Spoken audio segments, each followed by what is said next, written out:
కడవరి కాలం అనే మా ఆధ్యాత్మిక కార్యక్రమానికి మిమ్మల్ని అందరినీ ఆహ్వానిస్తున్నాం. శాశ్వతమైన ప్రేమతో మనల్ని ప్రేమిస్తున్నారు యేసు ప్రభువు వారు. మన కొరకు ఆయన శిలువ మీద ప్రాణం పెట్టారు. ఆయన నమ్మిన వారందరికీ ఉచితంగా రక్షణ ఇస్తున్నారు. ఆ ప్రేమ గల యేసు ప్రభు వారు త్వరలో వస్తున్నారు రెండోసారి ఈ లోకానికి. ఆయన నమ్మిన వారందరినీ కూడా పరలోకం తీసుకువెళ్తారు. ఆ ప్రేమ గల యేసు ప్రభు నామం పేరట మిమ్మల్ని అందరినీ కూడా మన కడవరి కాలం కార్యక్రమానికి ఆహ్వానిస్తున్నాను.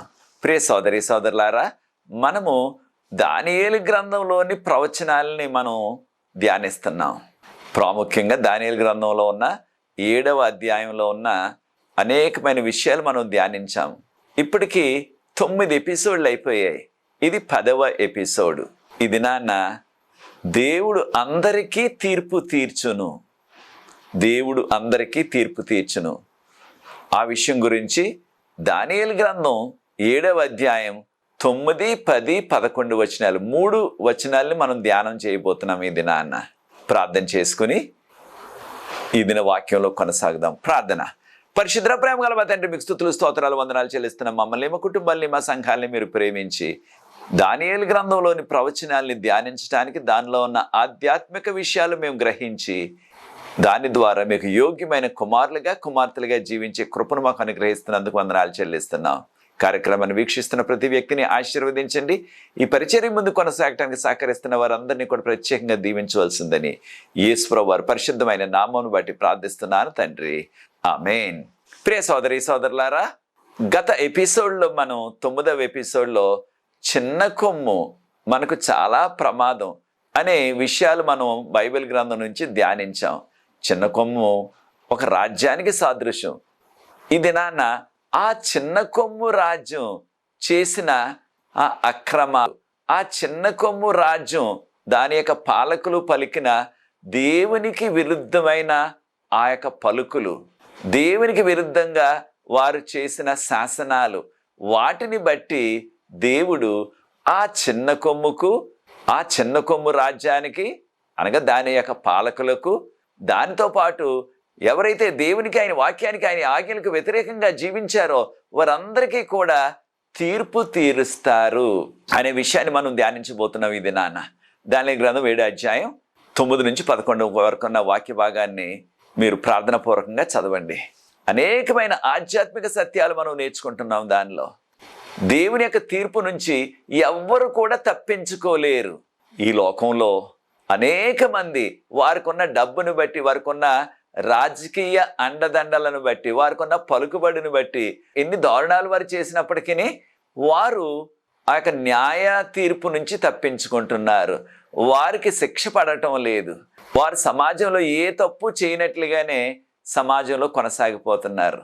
అనేక సందర్భాల్లో కొంతమంది అమాయకులు వారు జైల్లోకి వెళ్తున్నారు. కొన్ని సందర్భాల్లో అమాయకులైన వారిని పట్టుకుని తీసుకెళ్లి జైల్లో వేస్తున్నారు. నిజమైన నేరాలు చేసిన వారు తప్పించుకుంటున్నారు ఈ లోకంలో.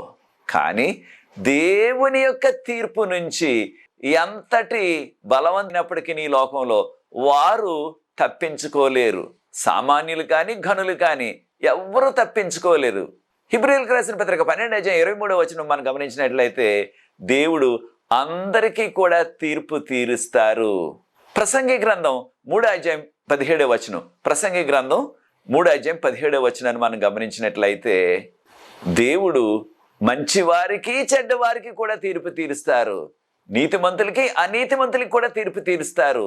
ఏ రీతిగా తీర్పు తీరుస్తారు అనగా 1 పేతురు పత్రిక 1వ అధ్యాయం 17వ వచనంలో ప్రతి వ్యక్తి, స్త్రీ అయినా పురుషుడైనా, వాని వాని క్రియలు చొప్పున దేవుడు తీర్పు తీరుస్తారు. కనుక మనము చేసే ప్రతి క్రియ కూడా దేవుడు ఖచ్చితంగా తీర్పులోనికి తెస్తారు.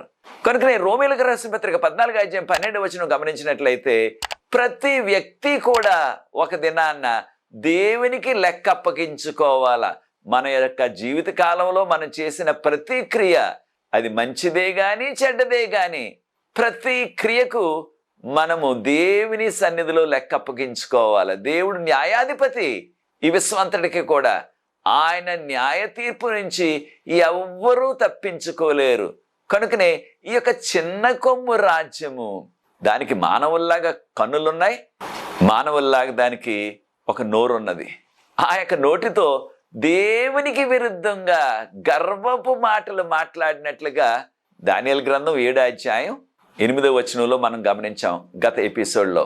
ఒకవేళ మీరు ఆ ఎపిసోడ్ మిస్ అయినట్లయితే, ఆ కార్యక్రమాన్ని చూడలేకపోయినట్లయితే తప్పకుండా నా యూట్యూబ్లో, ప్రొఫెసర్ శరత్ బాబు నా యూట్యూబ్, దానిలో మీరు చూడవచ్చు ఎన్నిసార్లు అయినప్పటికీ.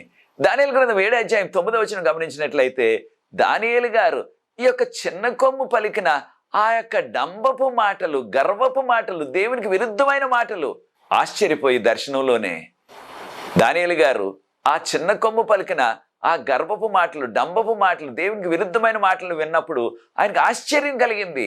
ఆయన ఈ యొక్క చిన్న కొమ్ము రాజ్యానికి అనగా దాని యొక్క పాలకులకు ఈ మాటలు పలికిన వారికి దేవుడు ఏ విధమైన శిక్ష వేస్తారా అన్నట్లుగా ఆయన ఆకాశం వైపు, పరలోకం వైపు చూడగా దానియేలు గారికి కనిపించింది ఏమిటంటే సింహాసనములు వేయబడెను. ఈ మాటను మనం గుర్తించాలి. సింహాసనములు అన్నారు, ఇది బహువచనం. ఇంగ్లీష్లో థ్రోన్స్ అన్నారు. కాను తండ్రి, కుమారుడు, పరిశుద్ధాత్మ. కనుక ఒక్కొక్కరికి ఒక్కొక్క సింహాసనం. కనుక సింహాసనములు వేయబడెను. దీనికి సింహాసనాలు తీర్పు తీర్చడానికి. ఆ దర్శనంలో దానియేలు గారు గమనించినప్పుడు దేవుడు తెల్లని వస్త్రాలు, హిమములాగా తెల్లగా ఉన్నవి, ఇంగ్లీష్లో స్నో వైట్ అంటున్నాం, తెల్లగా ఉన్నవి ఆయన ధరించిన వస్త్రాలు. ఈ విషయాన్ని కూడా మనం నేర్చుకోవాలి. బైబిల్ గ్రంథంలో ఎప్పుడు దేవదూతలు, దేవుడు ప్రత్యక్షమైనప్పుడు తెల్లని వస్త్రాలనే ధరించారు.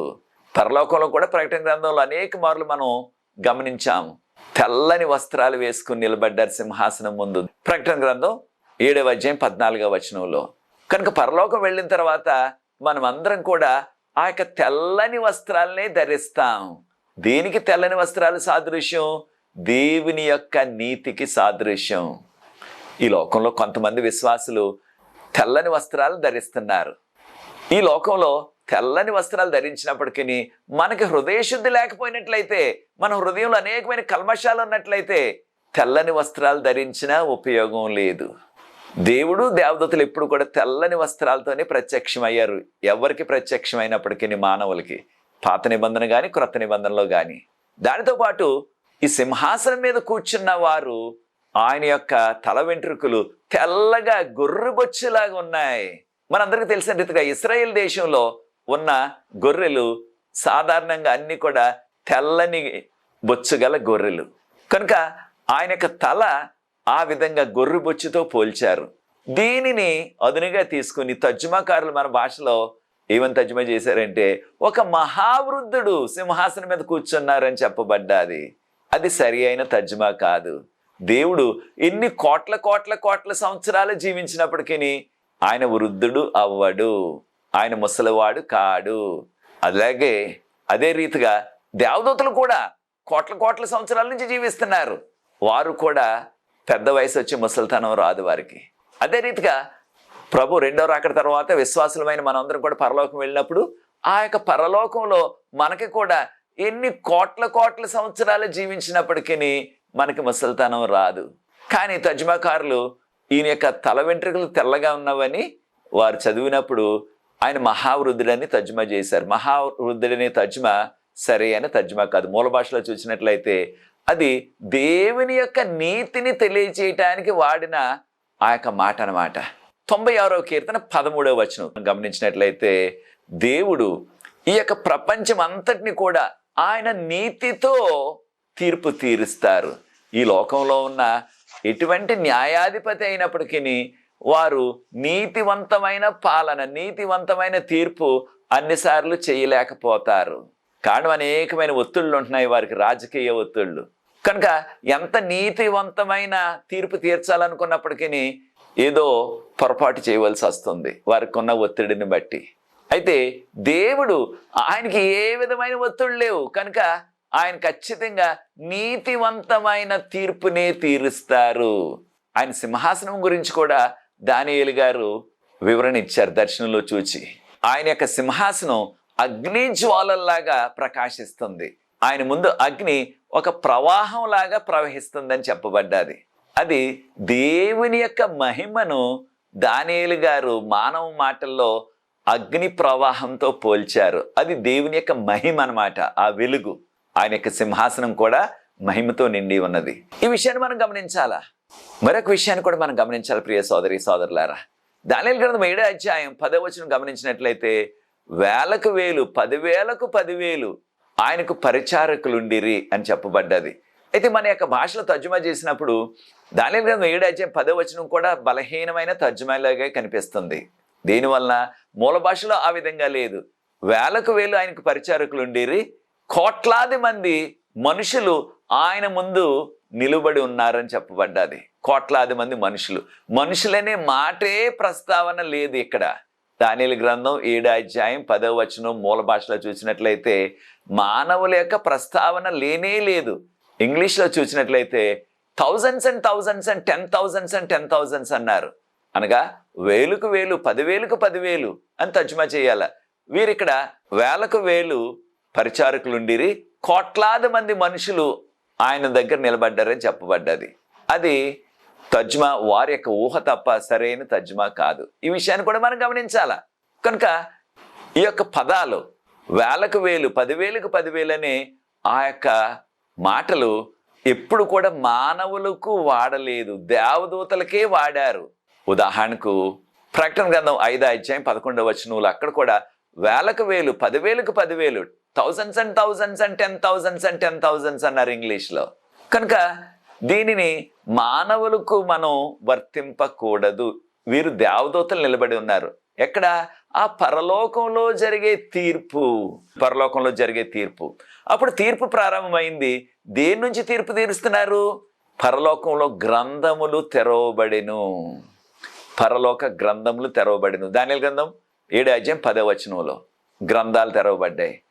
కనుక దేవుడు ఈ యొక్క తీర్పును ప్రతి వ్యక్తి తన యొక్క క్రియలను బట్టి పరలోకపు గ్రంథాల్లో వ్రాయబడిన విషయాల్ని ఆధారం చేసుకొని వారికి తీర్పు తీరుస్తారు. వారికి చెడు ప్రవర్తన ఉన్నట్లయితే దానికి ఆయన శిక్ష వేస్తారు.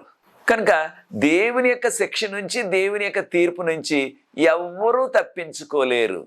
దీన్ని ఇంగ్లీష్లో ఇన్వెస్టిగేటివ్ జడ్జిమెంట్ అంటున్నారు బైబిల్ పండితులు. దాన్నే మన భాషలో నేను దర్యాప్తు తీర్పు అని తర్జుమా చేస్తున్నాను. మన అందరికీ తెలిసినట్లుగా ఆదాము అవ్వ దేవుడు తినొద్దన్న పండును తిన్నప్పుడు దేవుడు ఏం చేశారు? ఆయనకు తెలియక కాదు, వీరేం చేశారు? విశ్వంలో ఏ వ్యక్తి ఏమి చేసినప్పటికీ దేవునికి వెంటనే తెలిసిపోతుంది. ఆయనకు మరుగైనది ఏదీ లేదు. ఆయనకి తెలిసిపోయింది వెంటనే, వీరు నేను తినవద్దన్న ఆ పండును తిన్నారని. కానీ ఆయన ఏదేను తోటలోనికి వచ్చి వారిని ప్రశ్నించారు, అనగా వారిని దర్యాప్తు చేశారు. ఆదికాండం 3వ అధ్యాయం 9వ వచనంలో, ఆదామా నీవెక్కడున్నావు? దేవునికి తెలియక కాదు వారు ఎక్కడ దాక్కున్నారు, కానీ వారిని ఆయన ప్రశ్నించి వారిని దర్యాప్తు చేశారు. ఏం చేశావు నువ్వు? అవ్వ నువ్వేం చేశావు అని దర్యాప్తు చేశారు. అదే రీతిగా కయ్యోను తన సొంత తమ్ముణ్ణి హత్య చేసినప్పుడు దేవుడికి తెలియక కాదు, దేవుడు అడిగారు కయ్యోన్ని, కయ్యోను నీ యొక్క తమ్ముడు ఏబేలు ఎక్కడున్నాడు అనగా ఆయన ప్రశ్నించడం ద్వారా దేవుడు ఆ యొక్క దర్యాప్తు చేస్తున్నారు. ఇన్వెస్టిగేషన్ అంటాం మనం. ఈ విషయాలు ఆదికాండం 4వ అధ్యాయం 8, 9 వచనాల్లో మనం గమనిస్తున్నాం. దేవుడు కయ్యోనును ప్రశ్నించారు. కనుక ప్రియ సోదరి సోదరులారా, ఈ యొక్క ఆధ్యాత్మిక సత్యాలు మనం నేర్చుకోవాలా. ఎప్పుడు కూడా దేవుడు దర్యాప్తు జరపకుండా వారి మీదకి శిక్ష పంపించరు. ఖచ్చితంగా ముందు దర్యాప్తు చేసి, అనగా ఇన్వెస్టిగేషన్ చేసి అప్పుడు వారికి శిక్ష పంపిస్తారు. అదే రీతిగా సొదొమ గొమొర్రా పట్టణానికి, పాపంతో నిండిపోయిన పట్టణాలు ఈ రెండు కూడా ఈ ఆధ్యాత్మిక పాఠాన్ని కూడా నేర్చుకోవాలి. మన యొక్క నగరాలు, పట్టణాలు, మన గ్రామాలు కూడా సొదొమ గొమొర్రాల కంటే కూడా ఇంకా ఘోరమైన పాపపు స్థితిలోకి వెళ్ళిపోతున్నాయి. ఈ విషయాన్ని మనం గుర్తించాలా. ఘోరమైన ఆ యొక్క పాపపు స్థితిలో ఉన్నవి.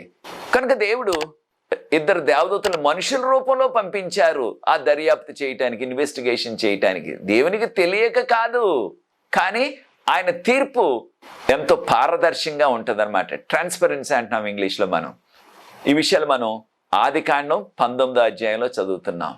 కనుక ప్రియ సోదరి సోదరులారా, దేవుడు ఆయన యొక్క తీర్పును తీరుస్తున్నారు. కనుకనే మత్తయి సువార్త 22వ అధ్యాయం మొదటి 14 వచనాలు గమనించినట్లయితే దానిలో రాజుగారు తనకు ఉన్న ఒకే ఒక కుమారునికి వివాహం జరిపించడానికి ఆహ్వానం ఇచ్చారు. ఆహ్వానం అందుకున్న ఘనులు, ఆ యొక్క ప్రాముఖ్యులు ఎవ్వరు కూడా రాలేదు. అప్పుడు ఆ యొక్క వీధుల్లోకి వెళ్ళి అక్కడ ఉన్న పేదవారిని, భిక్షగాల్ని వాడిని పిలవమన్నారు. పిలవగానే వెంటనే వచ్చేసారు వారు. వారికి ఒక ప్రత్యేకమైన పెండ్లి వస్త్రం, క్రొత్త వస్త్రం ఉచితంగా ఇచ్చారు. అప్పుడు అది వేసుకుని వెళ్ళమన్నారు. పెండ్లి విందు ప్రారంభం కాకముందే ఆ యొక్క రాజుగారు పెండ్లి విందు జరిగే హాల్లోకి వచ్చి ప్రతి వారిని కూడా నిశితంగా పరిశీలించారు. ఒక్క వ్యక్తి ఆ పెండ్లి వస్త్రం లేకుండా వెళ్ళాడు. ఆ పెండ్లి వస్త్రం తనకు అందక కాదు సుమా, లేకపోయినట్లయితే చెప్పాలా, అయ్యా ఇది ఉపమానమే. కానీ ఈ విషయాన్ని మనం ఒకసారి లోతుగా ఆలోచించినట్లయితే, రాజుగారు నాకు మరి నేను ఆలస్యంగా వచ్చానని అప్పటికి ఈ వస్త్రాలన్నీ కూడా అయిపోయాయి, నాకు అందలేదని చెప్పాలా. అయితే ఆ వ్యక్తి ధరించలేదు కనుక ఆ పెండ్లి వస్త్రాన్ని అక్కడి నుంచి వెళ్ళగొట్టేశారు ఆ వ్యక్తిని. కనుక దీన్ని బట్టి మనం తెలుసుకుంటున్నది ఏంటంటే, ఈ రెండవ రాకడ ముందు, పరలోకం తీసుకువెళ్ళక ముందు దేవుడు ఖచ్చితంగా ఆయన తీర్పును తీరుస్తున్నారు. దీనినే ఇన్వెస్టిగేటివ్ జడ్జిమెంట్ అంటున్నాం ఇంగ్లీష్లో. కనుక ప్రియ సోదరి సోదరులారా, ఈ విషయాలు మనం గుర్తించాలా. కనుక ఈ యొక్క తీర్పు ఎవరికి ఉంటుందంటే ప్రతి వారికి కూడా ఉంటుంది, నీతిమంతులైనా అనీతిమంతులైనా. అయితే ఒక విషయాన్ని కూడా మనం గమనించాలి. అదేమిటంటే ఈ తీర్పు ఎవరితో ప్రారంభం అవుతుందంటే, ప్రకటన గ్రంథం 11వ అధ్యాయం మొదటి వచనాన్ని గమనించినట్లయితే ఈ యొక్క తీర్పు దేవుని యొక్క ఇంట, అనగా దేవుని నమ్ముకున్న వారితో ప్రారంభం అవుతుంది. 1 పేతురు 4వ అధ్యాయం 17వ వచనంలో తీర్పు మన వద్ద ప్రారంభం అయినట్లయితే మన యొక్క పరిస్థితి ఎలా ఉంటుందని పేతురు గారు ప్రశ్నిస్తున్నారు. నిజమే, ప్రభు నమ్ముకున్నాం, ఆయన వాక్యం తెలుసు, ఆయన ఆజ్ఞలు తెలుసు. కనుక మన యొక్క జీవితాలు ఎలాగున్నాయో ఆయన ఖచ్చితంగా ఆయన తీర్పు తీరుస్తారు. ఆయన నమ్ముకున్నామని ఆయన్ని మనల్ని విడిచిపెట్టేయట్లేదు. ప్రతి వారికి కూడా తీర్పు ఉంటుంది, వాని వాని క్రియలు చొప్పున, వాని వాని క్రియలు చొప్పున.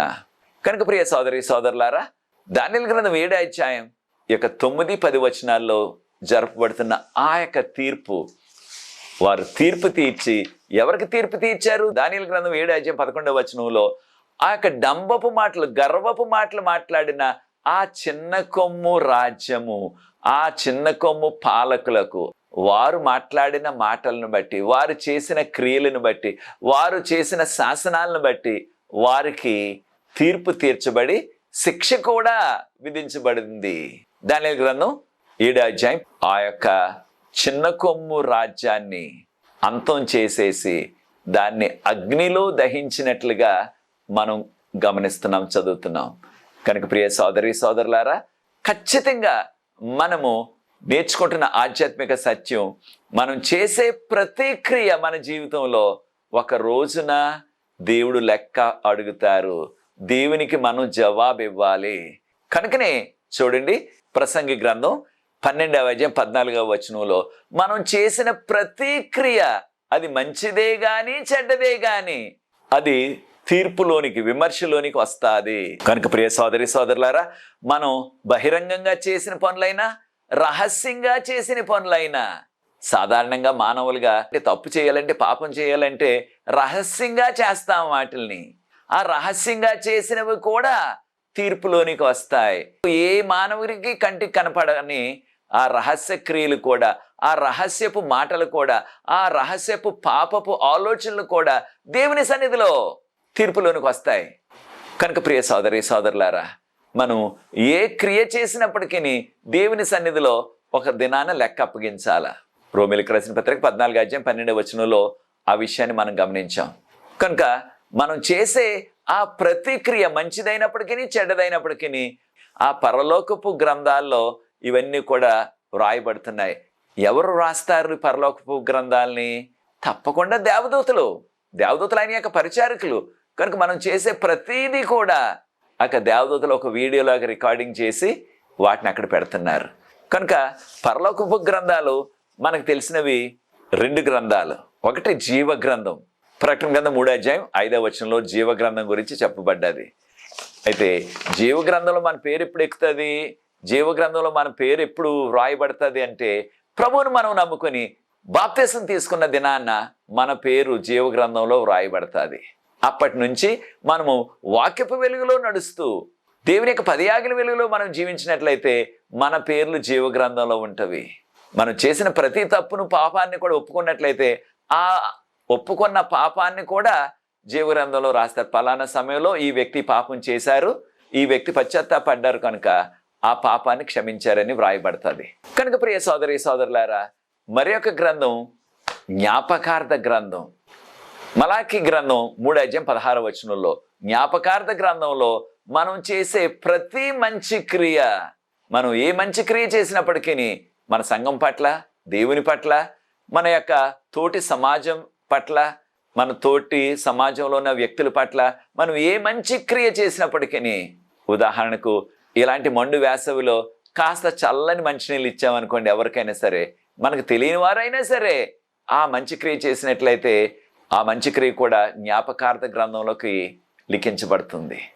కనుక మనం ఏ మంచి క్రియ చేసినప్పటికీ మన జీవితంలో, ఇతరులకి ఏ సహాయం చేసినప్పటికీ, దేవుని నిమిత్తం సువార్త ప్రకటించినప్పటికీ, దేవుని కొరకు ఏ మంచి కార్యం చేసినప్పటికీ, మానవుల పట్ల ఏ మంచి కార్యాలు మనం చేసినప్పటికీ అవన్నీ కూడా ఈ యొక్క జ్ఞాపకార్థ గ్రంథంలో వ్రాయబడతాయి. అయితే ఈ యొక్క న్యాయ తీర్పులో మన తరపున వాదించేవారు, ఈ యొక్క హెవెన్లీ కోర్ట్ అంటున్నాం మనం, ఎవరు మనకు సహాయం చేస్తారు? యేసు ప్రభువారు, మన యొక్క సహోదరుడైన. కనుక 1 యోహాను పత్రిక 1:9 మన పాపాలు ఒప్పుకున్నట్లయితే మన ప్రతి పాపాన్ని కూడా ఆయన క్షమించడానికి ఆయన సిద్ధంగా ఉన్నారు. మన పాపాలు క్షమిస్తారు. ఎలాంటి పాపమైనా, ఎన్ని పాపాలు అయినప్పటికీ మనం పశ్చాత్తాపడాలా, ఇక దానిని చేయకుండా ఉండాలా. అప్పుడు యేసు ప్రభువారు మన పాపాలన్నీ కూడా ఆయన పరిశుద్ధ రక్తంలో కడిగి శుద్ధీకరిస్తారు. దాని ద్వారా 1 యోహాను పత్రిక 2:1 మీరు పాపం చేసినట్లయితే ఏ విషయంలో కూడా దిగులు పడవద్దు. కాను మన తరపున పరలోకంలో మనకి ఒక ప్లేడర్ గారు ఉన్నారు, ఒక న్యాయవాది గారు ఉన్నారు. మన యొక్క భాషలో తర్జుమా ఉత్తరవాది అన్నారు. ఉత్తరవాది అంటే మనకు అవగాహన లేదు. మన తరపున ఆ యొక్క న్యాయవాది యేసు ప్రభువారు మన తరపున వాదిస్తారు. అనగా ఈ వ్యక్తి నా కుమారుడు, ఈ వ్యక్తి నా కుమార్తె, పశ్చాత్తాపడ్డది ఈ వ్యక్తి, కనుక నేను క్షమిస్తున్నాను, నా పరిశుద్ధ రక్తంలో కడిగి శుద్ధీకరిస్తున్నానని మన తరపున ఆయన పరలోకపు తీర్పులో చెప్తారు. కనుక ప్రియ సోదరి సోదరులారా, మనం ఎప్పుడైతే పాపాలు ఒప్పుకుంటున్నామో మన పాపాలన్నీ కూడా క్షమించబడతాయి. మన పాపాలన్నీ కూడా క్షమించబడతాయి. దేవుడు మనల్ని ప్రత్యేకంగా ఆశీర్వదిస్తారు. కనుకనే ప్రకటన గ్రంథం 22:12 గమనించినట్లయితే, ఇదిగో నేను త్వరగా వస్తున్నాను, ప్రతి వానికి ఇవ్వటానికి వాని క్రియలు చెప్పున వారికి జీతం ఇవ్వటానికి నేను త్వరగా వస్తున్నానని ప్రభు చెప్తున్నారు. అనగా మనం చేసే ప్రతి క్రియని బట్టి ఆయన మనకు జీతం ఇస్తారు. అనగా ఆ ప్రతి క్రియ కూడా మనం చేసే మంచి క్రియలు కానీ చెడ్డ క్రియలు కానీ ఆయన యొక్క సన్నిధిలో తీర్పులోనికి వస్తాయి. ఆయన తీర్పు తీరుస్తారు. తీర్పు తీర్చి ఎవరికి ఏ జీతం ఇవ్వాలా, అనగా మంచి క్రియలు చేసి ఆయన వాక్యపు వెలుగులో, ఆయన ఆజ్ఞల వెలుగులో ఎవరైతే జీవిస్తారో వారిని పరలోకం తీసుకువెళ్తారు. ఎవరైతే ఆ విధంగా జీవించరో, వాక్యపు వెలుగులో, ఆజ్ఞల వెలుగులో జీవించకుండా వారి ఇష్టానుసారంగా పాపపు జీవితాలు జీవిస్తారో వారికి ఖచ్చితంగా శిక్ష వేయబడుతుంది. ఏ శిక్ష? అగ్ని శిక్ష. దాన్ని మనం నరకం అంటున్నాం. కనుక ఈ యొక్క చిన్న కొమ్ము రాజ్యము, దాని యొక్క పాలకులు చేసిన ఆ యొక్క అక్రమాలు, దారుణాలను బట్టి దానియేలు గ్రంథం 7:11-12 శిక్ష వేయబడ్డది, అగ్ని శిక్ష. అనగా ఆ యొక్క నరక శిక్ష వేసి దాన్ని సమూలంగా నాశనం చేయబడ్డదని చెప్పబడ్డది. అది ఇంకా జరగలేదు. 2వ రాకడ తర్వాత 1000 ఏళ్ల పాలన తర్వాత జరుగుతుంది. ఎవరెవరైతే దేవునికి లోబడకుండా వారి ఇష్టానుసారంగా జీవించారో వారందరికీ కూడా, ఈ చిన్న కొమ్ము రాజ్య పాలకులకు, వారందరినీ కూడా ప్రోత్సహించిన సాతాను అనుచరులకు, ప్రతి వారికి కూడా శిక్ష వేయబడి వారిని నరకంలో ప్రభు దహించి వేస్తారని ప్రకటన గ్రంథం 20:9-10 మనం గమనిస్తున్నాం. కనుక ప్రియ సోదరి సోదరులారా, దేవుని యొక్క న్యాయ తీర్పు, దాని నుంచి ఎవ్వరు కూడా తప్పించుకోలేము. వారు ఏ తరంలో జీవించినా ఎవరైనా సరే ఖచ్చితంగా స్త్రీలైనా పురుషులైనా పేదవారైనా గొప్పవారైనా చదువు ఉన్నా చదువు లేకపోయినప్పటికీ ప్రతి వారు కూడా వాని వాని క్రియలు చొప్పున దేవుని యొక్క తీర్పులో వారు దేవుడిచ్చే జీతాన్ని పొందాలి. మంచిగా జీవించిన వారు దేవుని యొక్క రాజ్య వారసులు అవుతారు, కలకాలం ఆయనతో ఉంటారు. దేవునికి లోబడకుండా వారి ఇష్టానుసారంగా జీవించిన వారు ఆ అగ్నిలో ఆహుతి అయిపోవాలా. కనుక ప్రియ సోదరి సోదరులారా, దేవుడు ఈ తీర్పును తీర్చడానికి కూడా ఎంతో ప్రేమ కృపను మన పట్ల చూపిస్తున్నారు. కనుకనే ముందుగానే ఈ విషయాలు మనకు బయలుపరుస్తున్నారు.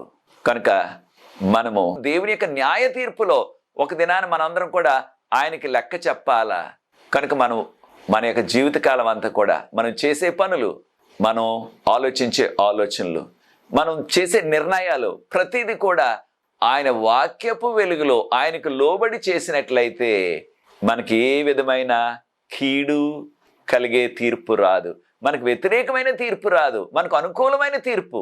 అనగా ఈ లోకంలో మనం పాపులమైనప్పటికీ ఆయన యొక్క రక్తంలో పరిశుద్ధపరచబడి ఆయన నమ్ముకున్నాం కనుక మన పాపాలన్నీ కూడా క్షమించి మనకు నిత్య రాజ్యం ఇస్తారు.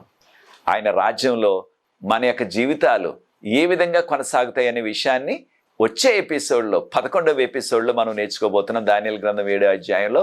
కనుక ప్రియ సోదరి సోదరులారా, మనము మన కుటుంబాలు దేవుని యొక్క ఘోరమైన ఆ నరకాగ్నిలో శిక్షణ పొందకుండా ఉండాలంటే ప్రభువుని నమ్ముకుని ఆయనకి యోగ్యమైన కుమారులుగా కుమార్తెలుగా జీవిస్తూ ఆయన వాక్యపు వెలుగులో ఆయన 10 ఆజ్ఞల వెలుగులో జీవించాల. అలా జీవించినట్లయితే అట్టి వారికి ఖచ్చితంగా మంచి తీర్పు అనగా పరలోకం మనకు ప్రాప్తిస్తుంది. అది నీకు కావాలని ఆశించినట్లయితే నాతో ఏకీవించండి, ప్రార్థించి ఈ యొక్క 10వ ఎపిసోడ్ని ముగిస్తాను. ప్రార్థన. పరిశుద్ధ ప్రేమ గల మా తండ్రి, మీకు స్తుతులు స్తోత్రాలు వందనాలు చెల్లిస్తున్నాం. మీ తీర్పును ఎవ్వరు కూడా తప్పించుకోలేరు ప్రభువా.